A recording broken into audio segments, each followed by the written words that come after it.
तो ये कहानी है रानो चिड़िया की। जंगल में बारिशों के दिन थे, इसीलिए सभी पक्षी अपने अपने घरों में थे। अरे अरे रानो, आज तो चाय पीने का बहुत मन कर रहा है। देखो तो बाहर कितनी बारिश है। अरे अरे मीनू मौसी, मैं अभी आपके लिए चाय ले आती हूँ। यूं ही रानो वो मीनू मौसी के लिए चाय लाती है। अरे अरे रानो, तुमने इस हालत में इतना कष्ट क्यों किया? मैं खुद बना लेती। अरे अरे मीनू मौसी, कोई बात नहीं, आप चाय पी लीजिए।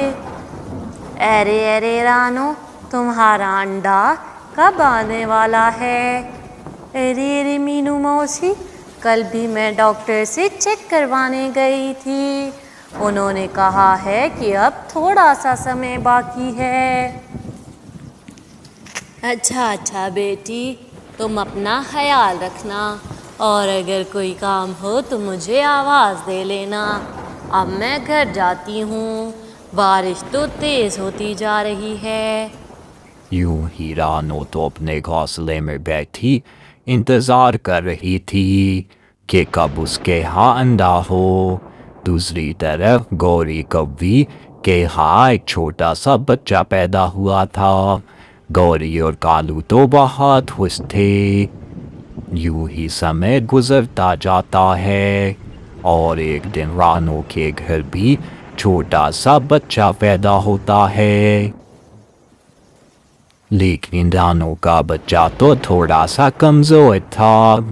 रानो चिंतित हो जाती है। अरे अरे मीनू मौसी, ये देखिए ना, मेरा बच्चा तो कमज़ोर है। अरे अरे रानो, तुम परेशान मत हो, शुरू में बच्चे ऐसे ही होते हैं। यूं ही समय गुजरता जाता है और गुजरते वक्त के साथ साथ रानो का बेटा अब तो बिल्कुल ठीक। तो प्यारे व्यूवर्स, अगर आपको मेरी ये वीडियो पसंद आ रही है तो मेरी वीडियो के नीचे मौजूद लाल बटन को दबाकर मेरे चैनल को सब्सक्राइब कर दें, ताकि ऐसी ही वीडियोस आप तक आती रहे। गया था। एक दिन वो सभी जंगल में खेल रहे थे कि रानो के बेटे का पैर फिसल जाता है और वो गिर जाता है। रानो तो भागती भागती बेटे को लेकर वैन जी के पास जाती है। वैन जी कहती है, अरे अरे रानो, तुम्हारे बेटे को दिमाग में बहुत गहरी चोट आई है, जिसकी वजह से अब ये कभी भी तो दूसरे बच्चों की तरह नहीं हो सकेगा। ये दिमागी तौर पर कमज़ोर हो चुका है। तुम्हें अब इसे हर तरह की परेशानी और दुख से दूर रखना होगा। अरे अरे, मैं इसका ख्याल रख लूँगी। आप तो जानती हैं, इस दुनिया में मेरे जीने की वजह एक यही तो है, लेकिन क्या इसका कोई इलाज नहीं है? अरे अरे रानो, इसका कोई इलाज नहीं है। अब ये जितना अरसा भी जीवित रहेगा ऐसे ही रहेगा। बस तुम्हें इसका ख्याल रखना होगा कि इसकी हालत मज़ीद ख़राब ना हो जाए। यूं ही रानो तो बहुत परेशान हो गई थी। यूं ही रानो अपने बेटे का बहुत ख्याल रखती। उसने तो अब अपने बेटे को स्कूल से भी छुड़वा दिया था कि कहीं वहाँ पर उसे कोई लड़ाई ना करे। रानो तो हर वक्त अपने बच्चे को अपनी नज़रों के सामने रखती और उसका बहुत ख्याल रखा करती थी। दूसरी तरफ जंगल के सभी पक्षियों ने अपने अपने बच्चों को उससे दूर रहने का कहा। अरे अरे, मैं तुम्हें बता रही हूँ कि रानो के बेटे के साथ खेलने की सोचना भी नहीं। वो दिमागी तौर पर पागल हो चुका है। कहीं तुम्हें मार देगा तो क्या होगा? उससे दूर रहना।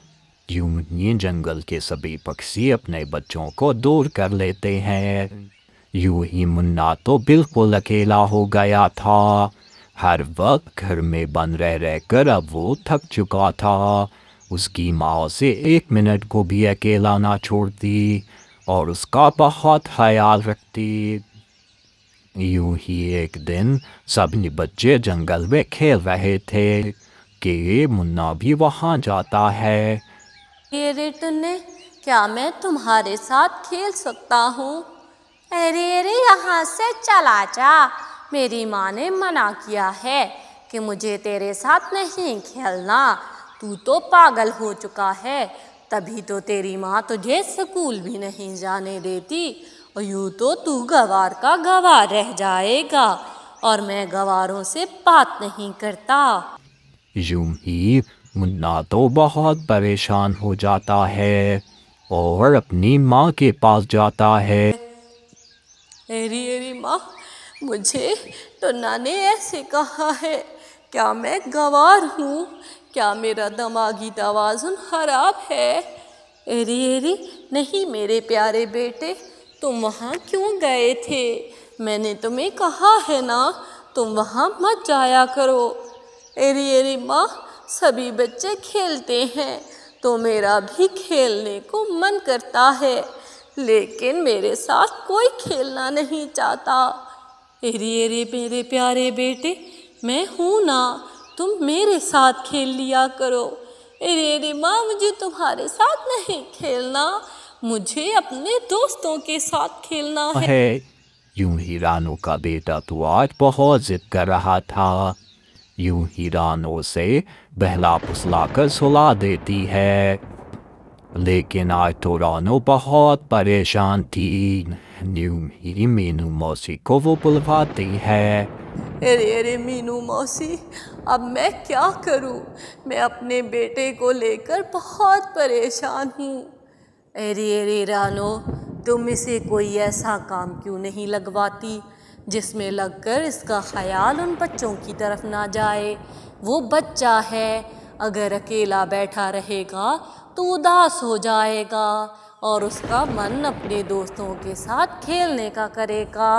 तुम उसे जंगल में ले जाया करो और उसे किसी ऐसे काम में व्यस्त कर दो कि उसका ख्याल इन चीज़ों की तरफ मत जाए। यूं ही रानो तो बीनू मौसी की बात मान लेती है और अगले ही दिन जंगल में अपने बेटे को ले जाती है। एरी एरी मेरे प्यारे बेटे, तुम बताओ तो, तुम्हें क्या करने का शौक है? हाँ हाँ, याद आया, तुम्हें तो घोंसला बनाने का शौक था ना। चलो आज मैं तुम्हें घोंसला बनाना सिखाती हूँ। यूं ही रानो सारे दिन अपने बेटे को घोंसला बनाना सिखाती और शाम होते ही माँ बेटा घर चले जाते। अब तो रानो को अपने बेटे की तरफ से कोई परेशानी नहीं थी, क्योंकि वो सुबह सुबह जंगल में अकेला चला जाता और वहाँ जाकर घोंसले बनाया करता। यूं ही कुछ दिन गुजर जाते हैं। जंगल में तो बहुत तेज बारिशें शुरू हो गई थी, जिसकी वजह से सभी पक्षियों के ढेर गिर जाते हैं। सभी पक्षी बहुत परेशान थे। अरे अरे बेटा, तुम क्यों डर रहे हो? कुछ नहीं होगा। अरे अरे माँ, ये हमारा घर तो गिरने वाला है।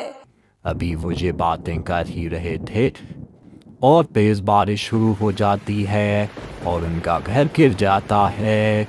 यूं ही रानो का बेटा कहता है, अरे अरे माँ, मैं तो कहता हूँ हम लोग जंगल में चलते हैं। वहाँ पर मैंने बहुत से घर बनाए थे, हम वहाँ रह सकते हैं। अरे मेरे प्यारे बेटे, वो घर इतने मजबूत कहाँ होंगे। अरे अरे माँ, चलो तो। यूं ही रानो अपने बेटे के साथ जब जंगल में जाती है तो देखती है कि उसके बेटे ने तो वहाँ पर बहुत सारे घर बना रखे हैं। अरे अरे मेरे प्यारे बेटे, ये तुमने बनाए हैं क्या? हाँ माँ, ये घर मैंने बनाए हैं। यूं ही रानो अपने बेटे को लेकर एक घर के अंदर चली जाती है। दूसरी तरफ सारे जंगल के पक्षी उड़ते उड़ते वहाँ आ जाते हैं। यूं ही रानो सभी को अपने घरों में आश्रय देती है। अरे हमें तो यकीन नहीं होता कि ये घर मुन्ना ने बनाए हैं। ये तो वाकई बहुत अच्छा बच्चा है। हम फजूल में अपने बच्चों को इससे रोकते थे। हमें माफ़ कर दो, हम तो बहुत बुरे हैं। एरी मुन्ना, मुझे माफ़ कर दो। क्या तुम मुझसे फिर से दोस्ती करोगे? यूं ही जंगल के सभी पक्षी मुन्ना की समझदारी को देखकर हैरान हो जाते हैं। तो प्यारे व्यूवर्स, इससे साबित होता है कि अगर किसी इंसान में एक खामी है तो उसमें 1000 खूबियाँ भी हैं। तो प्यारे व्यूवर्स, अगर आपको ये कहानी पसंद आई हो तो प्लीज़ मेरे चैनल को सब्सक्राइब कर दें।